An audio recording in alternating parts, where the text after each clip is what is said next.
చంద్రబాబు నాయుడు గారిని, లోకేష్ గారిని, పవన్ కళ్యాణ్ చూసి అది పారిపోయి ఏపీ ముఖ్యమంత్రి చంద్రబాబు నాయుడు గారిని అతిశయోక్తులతో పొగుడుతున్న వారంతా వ్యక్తిగతంగా ఆయన దగ్గర మంచి మార్కులు కొట్టేయచ్చు, మంచి ఇంప్రెషన్ కలిగించుకోవచ్చు.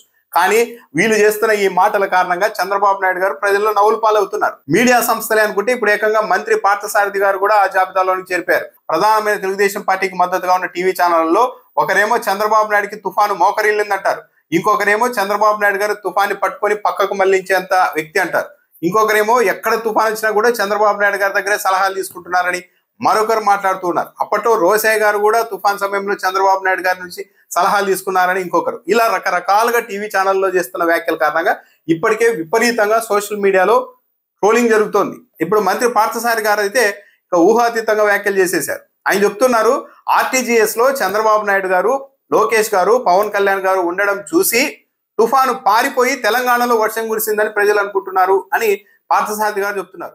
ఆర్టీజీఎస్ లో ఉన్న చంద్రబాబు నాయుడు గారిని, లోకేష్ గారిని, పవన్ కళ్యాణ్ చూసి అది పారిపోయి తెలంగాణలో వర్షం కురిసిన విషయం కూడా ప్రజలందరూ చెప్పుకుంటున్నారని చెప్పేసి మనం చేస్తాం.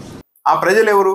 అంత అమాయకంగా ప్రజలు ఉంటారా? తన అభిప్రాయాన్ని ప్రజల మీద రుద్దడం ఎందుకు? ఒక తుఫాను, ఒక ప్రకృతి, ఒక విపత్తుని కూడా మేము మళ్లించేసాం, మమ్మల్ని చూసి అంటే వ్యక్తుల్ని చూసి అంటే ముఖ్యమంత్రులుగా, డిప్యూటీ సీఎంగా, మంత్రిగా ఉన్నంత మాత్రాన తుఫాన్లు భయపడతాయా?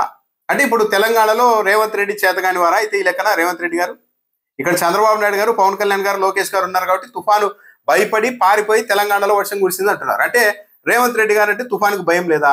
అదే చెప్పదలుచుకున్నారా? అంటే ఇక చంద్రబాబు నాయుడు గారు ముఖ్యమంత్రిగా ఉన్నంత కాలం ఇక ఏపీలో తుఫాన్లు అనేవి రావా?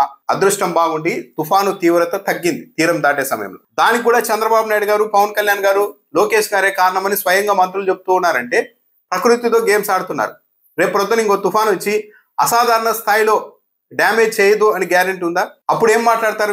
ఇప్పుడు అంతా ఇలా మాట్లాడుతున్న వాళ్ళంతా ఈ విధంగా మేము ప్రకృతిని శాసించే స్థాయికి వెళ్ళిపోయామని స్వయంగా మంత్రులు మాట్లాడుతూ ఉండడాన్ని ఎలా చూడాలి? ఇంకా అంటే చంద్రబాబు నాయుడు గారు ఉంటే తుఫాను భయపడి పారిపోతాయా? ఆ పారిపోవడం అనేది బంగాళాఖాతంలో ఏర్పడే ఈ తుఫాన్లు ఒక్కటికే వర్తిస్తుందా, లేకుంటే ప్రపంచవ్యాప్తంగా ఉన్న తుఫాన్లు కూడా వర్తిస్తుందా?